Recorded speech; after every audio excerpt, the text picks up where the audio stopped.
Good morning everyone.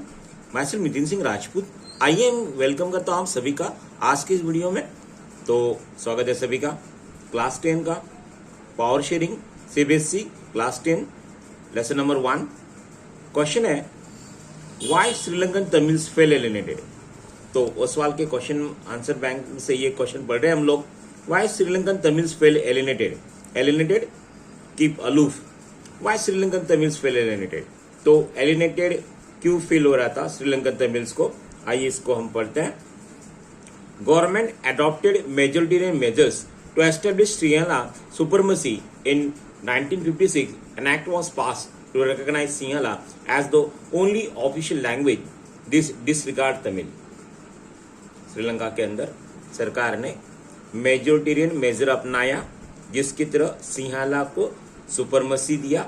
सिंहाला got more importance, सिंहाला language को काफी importance आया और 1956 में कानून बना दिया, सिंहाला को यहाँ पे ऑफिशियल लैंग्वेज बना दी और यहाँ तमिल लोगों को यहाँ पे कोई इम्पोर्टेंस नहीं मिला, उनकी लैंग्वेज को डिसरिगार्ड कर दिया गया। और second point, the government followed a prudential policy that favour Sinhala applicant for university position and government job. सरकार ने एक प्रूडेंशियल पॉलिसी लाई, प्रेफरेंस यहाँ पे सिंहाला लोगों को दिया।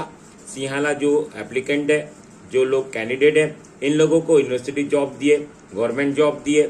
तमिल लोगों को कुछ नहीं मिला, they are not getting the jobs, university jobs and government job. New constitution that stipulate that the state shall protect and foster Buddhism. नए संविधान ने, कॉन्स्टिट्यूशन ने, सरकार ने, गवर्नमेंट ने बुद्धिज्म को बढ़ावा दिया और बुद्धिज्म को ही ज्यादा इंपॉर्टेंस दिया गया। फोर्थ पॉइंट पढ़ते हैं, Sri Lankan Tamils felt that none of the major political parties led by the Buddhist Sinhala leaders was sensitive to their language and culture. Sri Lankan Tamil जो पॉलिटिकल पार्टी थी, इन्होंने कोई भी ऐसी बुद्धिस्ट सिंहाला लीडर्स ने कोई भी सेंसिटिव नहीं थे।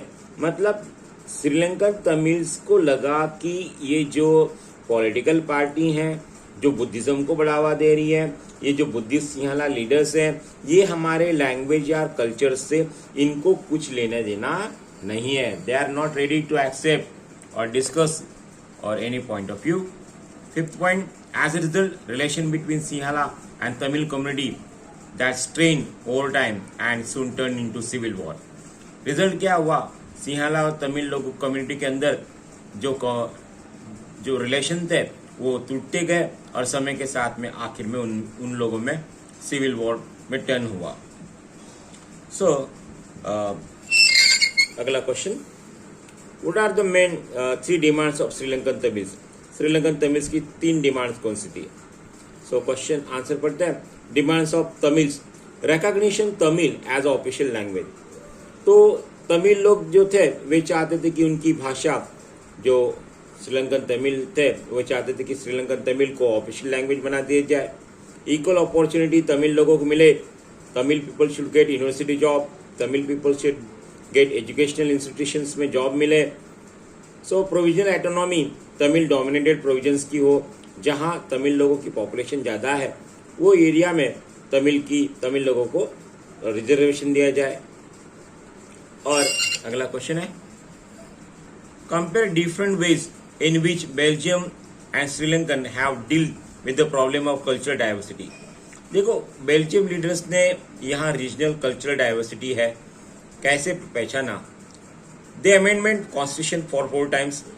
बेल्जियम लीडर ने अपने कॉन्स्टिट्यूशन को 4 बार यहाँ पे उसमें रिफॉर्म किया, इनोवेटिव अरेंजमेंट किया, जहाँ पे एक ऐसा सिस्टम लाया that enable everyone to live together in peace and harmony, that is there are sharing their power between Dutch and French in both central and state government and community government। इस तरह से amendment किया constitution में 4 बार और innovative method लाया कि जहाँ पे सब लोग अमन शांति से रहे, पावर को शेयर किया डच लोगों में, फ्रेंच लोगों के बीच में, सेंट्रल, स्टेट और कम्युनिटी गवर्नमेंट में पावर को शेयर किया गया।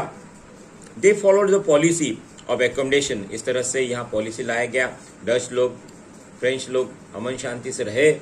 This help to avoid civil strife division of country in linguistic line. देश को भाषा के आधार पर बंटवाना, ये इससे देश बच गया। और ऑन द अदर हैंड सिंहाला में क्या हुआ, या सिंहाला लोगों ने, on the other hand in सिंहाला who were in majority in Sri Lanka as compared to the Tamil followed a policy of majoritianism and adopted a series of measures to establish Sinhala as supremacy by passing an act of 1956। दूसरी तरफ सिंहाला लोगों ने श्रीलंका के अंदर अपनी majority होने के कारण तमिल लोगों के खिलाफ यहाँ पॉलिसी लाया, मेजोरिटियनिज्म, बुद्धिज्म को बढ़ावा दिया और सिंहाला सुपरमसी के लिए एक कानून पास कर दिया। An act was passed in 1956. These measures that make the alienated the Tamil pleading, and as a result civil war took place। तो इसकी वजह से तमिल लोगों को एलिनेशन फील हुआ और आखिर में सिविल वॉर यहाँ दोनों लोगों में हुआ। तो तमिल पीपल एंड श्रीलंकन तमिल, इनके बीच में सिविल वॉर हो गया। तो I hope this question is clear to you. और एक क्वेश्चन है, How is ethnic composition of Belgium is very complex। देखो ethnic composition जो बेल्जियम में काफ़ी कॉम्प्लेक्स कैसा है। Of the countries total population, अब देखो बेल्जियम की जो टोटल पॉपुलेशन है उसका 59% फ्लेमिश रीजन में रहता है और वहाँ के लोग डच लैंग्वेज बोलते हैं। Of the countries total population 59% people live in Flemish region and they speak the Dutch language. Another 40% people live in Wallonia region, जो वॉलोनिया रीजन में रहते हैं 40% लोग वो फ्रेंच लैंग्वेज बोलते हैं। Another 40% people those are living in Wallonia region, they speak French language। Remaining 1% of the Belgium speak German language। तो remaining 1% Belgium में केवल है, जो 1% है केवल वो जर्मन लैंग्वेज बोलता है। In the capital city Brussels में जो कैपिटल है वहां पे उल्टा है। आप देखो कि फ्लेमिश रीजन में 59% जो है वो डच लैंग्वेज बोली जा रही है, लेकिन कैपिटल में ब्रुसेल में यहाँ 80% फ्रेंच लोग हैं, 20% डच लोग हैं। तो कैपिटल में फ्रेंच लोग ज़्यादा है, 80% है। स्टेट में डच लोग कम है, फ्रेंच पीपल कम है और डच लोग 59% है। मतलब स्टेट में डच लोग ज़्यादा है तो कैपिटल में फ्रेंच लोग ज़्यादा है। See this is the ethnic composition of Belgium today we discuss. आगे नेक्स्ट क्वेश्चन और एक है, इसको पढ़ते हैं हम लोग। तो कुछ एमसीक्यूज भी पढ़ लेते हैं। Which language was recognised as only official language of Sri Lanka इन 1956। तो सिंहाला लैंग्वेज मेजोरिटी श्रीलंकन लोग बोलते थे। So what major was adopted by dramatically elected government of सिंहाला establish सिंहाला supremacy. तो वो है that is majoritarian government, majoritarian major लाया गया था।